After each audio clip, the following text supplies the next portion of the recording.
నమస్తే. Welcome to BRK. నేను పద్మ. ఈరోజు మనతో పాటు ఉన్నారు నంది రామేశ్వరరావు గారు. మీకు అందరికీ పరిచయమైన వ్యక్తే. రియల్ ఎస్టేట్ అంటే టక్కున గుర్తొచ్చే పేరు కూడా ఇది. సో, రియల్ ఎస్టేట్ రంగం ప్రెజెంట్ ఏ విధంగా ఉంది? హైదరాబాద్‌లో పెట్టుబడులు పెట్టడం కరెక్టా? కాదా? ఈ టైంలో ఎలాంటి పరిస్థితులు ఉన్నాయో తెలుసుకునే ప్రయత్నం అయితే చేద్దాం. నమస్తే అండి. నమస్తే అండి. నమస్తే అండి. నమస్తే అండి. చాలామంది ఫ్లాట్ కొనాలా? ప్లాట్ కొనాలా? అనేది ఒక పెద్ద కన్‌ఫ్యూజన్‌లో ఉంటారు. ప్లాట్‌తో పాటు ఇండివిడ్యువల్ హౌసెసా? లేదా అపార్ట్మెంట్‌లో ఫ్లాటా? ఇది కూడా ఒక పెద్ద కన్‌ఫ్యూజ్. అసలు ఏది మంచిది? అంటే వాళ్ళ బడ్జెట్‌ని బట్టి అయినా సరే ఫ్యూచర్‌లో బెనిఫిట్ ఉండేది, వాళ్ళకి ఇబ్బంది లేకుండా ఉండేది ఏది మంచిది? అన్నీ చాలా టఫ్. ఇవన్నీ డబ్బులు తీసుకొని చెప్పే క్వశ్చన్‌లు కడుపు కొడుతున్నారు మీరు. మీరు డబ్బులు ఇయ్యరు, అమ్మ పెట్టదు, అడుగు తినేది. మీరు డబ్బులు ఇయ్యరు, వేరే వాళ్ళు ఇచ్చి ఆపేస్తున్నారు. సరే నువ్వు అడిగా కాబట్టి నీకోసం వ్యూవర్స్ కోసం చెప్తాను. ఓకే. నేను అదే చెప్పాను. స్వీట్ షాప్‌కి వెళ్ళి ఏ స్వీట్ బాగుంటుంది అని అడిగితే ఏం చెప్తాడు?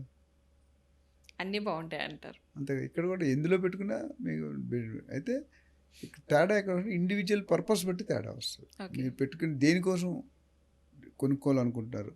ఇప్పుడు కేస్ 1 ఏంటంటే మీరు సెకండ్ హౌస్ కొనుక్కుంటున్నారు. అప్పుడు రెంటల్ ఇన్కమ్ కావాలి. అప్పుడు సిటీలో కొనుక్కోవాలి. మీ బడ్జెట్ ఎంత ఉంది? 1 కోటి ఉందా, 2 కోట్లు ఉందా చూసుకొని సిటీలో ఫ్లాట్. లాభాలు వైపు చూస్తే ప్లాట్ల మీద ఎక్కువ లాభం వస్తుంది మీకు. అప్రిషియేషన్ ఫాస్ట్గా ఉంటుంది. ఇయర్కి 18-20% అవుతుంది.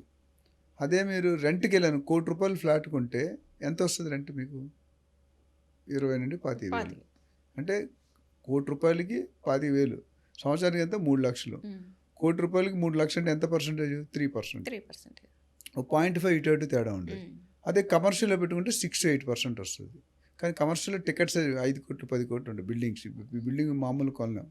అవును. సో అది కేస్ 1. మీరు second home income, rental income చూసుకుంటే ఫ్లాట్ విల్లా కొనుక్కోవాలి. అప్రిషియేషన్ జస్ట్ ఫర్ జనరల్ పబ్లిక్లో ఏమైనా మన డబ్బులు ₹1,00,000 ఎఫ్డిఎస్ ఎన్ని సంవత్సరాలు డబుల్ అవుతుందో తెలుసా మీకు? ఎస్బీఐలో కానీ ఏదైనా నేషనల్ బ్యాంక్ 7 ఇయర్స్. 13 ఇయర్స్ 7% అమ్మ ఇయర్కి. ఓకే. ఎఫ్డి మీద ఎంత వస్తుంది? 7%, 7.25% వస్తుంది. ఎన్ని 7లు అయితే 12 ఏళ్ళు 84, 90, 13 సార్లు 12-13 ఇయర్స్ ఉంటే నీకు డబుల్ అవుతుంది. బ్యాంక్ టు బ్యాంక్ కొద్ది మారచ్చు. అవును. అదే మీరు ప్లాట్లో పెట్టారనుకోండి, ప్లాట్లో గేటెడ్ కమ్యూనిటీలో మంచి ఏరియాలో మంచి షాద్నగర్, బాలానగర్ అక్కడ, లేకపోతే ఇక్కడ సంగారెడ్డి, పెద్దాపూర్, రుద్రారం, చౌటుప్పల్, కోంపల్లి మీటర్ అక్కడ దూరంగా సిటీకి పెట్టుకుంటే మీకు 4.5 to 5 years డబుల్ అవుతుంది. అంటే 20% యావరేజ్గా. కొన్ని 5 years తీసుకున్నా 20% పర్ ఎవ్రీ ఇయర్. ఇక్కడ ఎంత వస్తుంది? 3% పర్ ఎవ్రీ ఇయర్. సో ప్లాట్లు ఎప్పుడు కూడా అప్రిషియేషన్ ఎక్కువ ఉంటుంది, provided it is gated community with all amenities, good location, good developments. Good development అంటే ఏంటి? బెంగళూరు ఉంది. బెంగళూరు అడ్వాంటేజ్ ఏంటంటే longest highway in the country. భారతదేశాన్ని 2 భాగాలుగా విభజించేది. అక్కడ ఇండస్ట్రియల్ ఏరియా. అక్కడ ఏమొస్తుంది బెంగళూరు ఏమంటే కోకాపేట్ అంటే గచ్చిబౌలి, కోకాపేట్, నియోపాలిస్, తెల్లాపూర్, కొల్లూరు, ఇస్నాపూర్, పటాన్ చెరువు, ఐఐటి కంది, సంగారెడ్డి. సారీ అది ముంబై హైవే చెప్తున్నాను, సారీ అది కట్ చేయండి. బెంగళూరు హైవేలో శంషాబాద్ తర్వాత కొత్తూరు, నందిగామ, షాద్నగర్, బూర్గుల, బాలానగర్, జడ్చర్ల. అది స్ట్రెచ్. దానికి అడ్వాంటేజ్ ఏంటి? మేకా కూడా కొత్తూరు, నందిగామ, బాలానగర్ ఇండస్ట్రియల్ ఏరియాస్, అంటే ఎంప్లాయ్మెంట్ క్రియేట్ అయింది వాళ్ళు. అంటే పోలేపల్లి సెజ్ అని ఉంది. పోలేపల్లి సెజ్ అనేది మీకు ఇండస్ట్రీ ఆల్రెడీ వర్క్ రన్ అవుతుంది. ఎంప్లాయీస్ 1,000 మంది పనిచేస్తున్నారు. ఇంకా 1,000 మంది పనిచేసే అవకాశం ఉంది. లెఫ్ట్ సైడ్ చిన్నజీయ స్వామి ట్రస్ట్ ఉంది. రైట్ సైడ్ కనా మెడిటేషన్ సెంటర్ ఉంది. శంషాబాద్ ఎయిర్పోర్ట్ దగ్గర, మెట్రోకి ఓఆర్ఆర్కి దగ్గర. ఇన్ని అడ్వాంటేజ్ ఉన్న గ్రోత్ ఫ్యాక్టర్ అనేది బాగుంటుంది. సో గుడ్ లొకేషన్ నా అర్థం అది. సో అలాంటి కొనుక్కున్నప్పుడు మీకు 5 years డెవలప్. అదే ఫ్లాట్ విల్లా కొనుక్కున్నారు అనుకోండి, విల్లా సిటీలో అయితే దొరకదు మీకు. సిటీలో విల్లా దొరకంటే 10-15 అసలు గేటెడ్ కమ్యూనిటీస్ తక్కువ ఉంటాయి, వెరీ ఫ్యూ ఉన్నాయి. సో సిటీ బయటకు మోకిలేకో, శంకర్పల్లికో, ఓఆర్ఆర్ దగ్గరలోనే ఉన్నాయి. అక్కడ ఫ్లాట్ విల్లా కొనుక్కుంటే ఇక్కడ 5 years అయితే అక్కడ 7-8 years 9 years పడుతుంది. ఎందుకు? సగం ల్యాండ్, సగం కన్స్ట్రక్షన్. ఓకే. అదే ఫ్లాట్ కొనుక్కుంటే 90% కన్స్ట్రక్షన్ ఉంటుంది, 10% వాల్యూ. అంటే 7 గజాలు 10 గజాలు. హై రైజ్లో ఏమి ఇస్తాడు? యూడిఎస్ అని ఉంటుంది, దాన్ని 10-15 గజాలు ఇస్తాడు.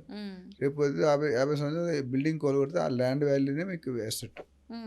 ఇక్కడ ఫుల్ ల్యాండ్, ఇక్కడ హాఫ్ ల్యాండ్, ఇక్కడ 10% ల్యాండ్.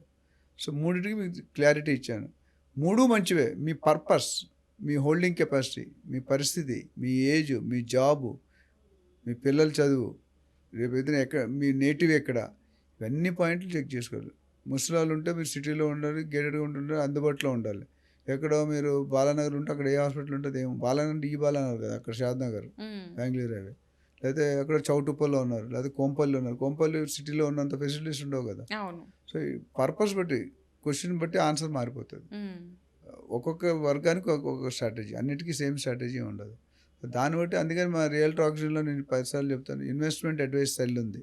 మేము ట్రైనింగ్ చేస్తాం, 1000 మంది ట్రైనింగ్ ఇచ్చాం, 1000 మంది ట్రాన్సాక్షన్ చేసాం, మెంటరింగ్ చేస్తాం, ప్రాజెక్ట్ మార్కెటింగ్, ఎవరైనా ల్యాండ్ ఓనర్ షేర్ కానీ, ఇన్వెస్టర్ షేర్ కానీ, బిల్డర్ షేర్ మార్కెటింగ్ చేస్తాం. అంటే మా సర్వీస్ ఏంటంటే లాంగ్ టర్మ్ సర్వీస్. ఒక బ్రోకర్ అంటే ట్రైనింగ్ చేసాం అనుకుంటే హానెస్టీ నేర్పుతాం, ట్రాన్స్పరెన్సీ, ప్రొఫెషనలిజం ఇస్తాం. అంటే ఇన్వెస్ట్ చేసినప్పుడు కూడా కమిషన్ వస్తుందని డీల్ చేయం. Commission should be A by product of A service. Commission కోసం కస్టమర్ని ఇరికీయకూడదు, నా రూల్ అది. మీ కమిషన్ తీసుకోండి, మంచి సర్వీస్ ఇవ్వండి. మంచి సర్వీస్ ఇస్తే వాళ్ళే మళ్ళీ మళ్ళీ బిజినెస్ ఇస్తారు. సో ఈ ఇన్ని కోణాలు ఉన్నాయి. బట్టి ఎవరైనా ఇండివిజువల్గా ఇంట్రెస్ట్ ఉందంటే ఏ సెక్షన్లో కావాలి, ఎందుకు మన దగ్గర అపాయింట్మెంట్ తీసుకుంటే ఒక 1 hour టైం స్పెండ్ చేసి మొత్తం స్టడీ చేసి ఏది యాప్ట్, ఏది ఐడియల్ అనేది సజెస్ట్ చేస్తాం. ఓకే, థ్యాంక్ యూ అండి, మంచి ఇన్ఫర్మేషన్ ఇచ్చారు. Thank you so much.